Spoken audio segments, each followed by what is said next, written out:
Hey everybody, I missed the last couple of stock lock Sundays, so I'm going to see if I can get back in the swing of things here.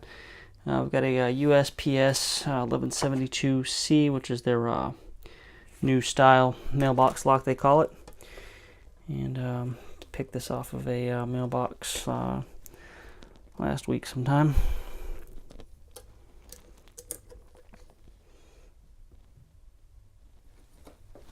And we'll see now if we can pick it up for some stock lock Sunday action here.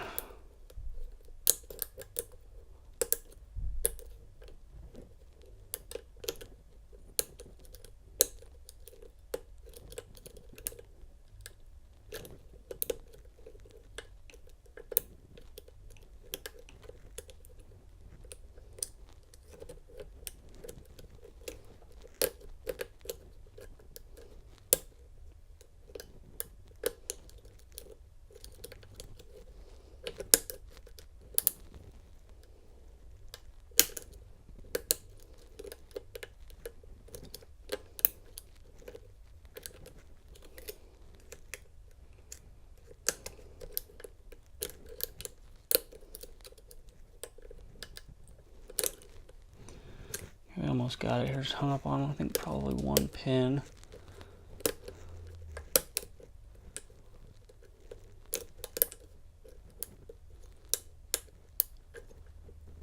There it goes. All right, got it. So the mailbox lock picked here, and maybe later in the week here I'll pick it and gut it, since I'm not going to impression it, make keys or anything for it. It's just go in my box of junk here unless I destroy it. So anyway, that'll do it for this edition of Stock Lock Sunday, and we'll talk to everybody later.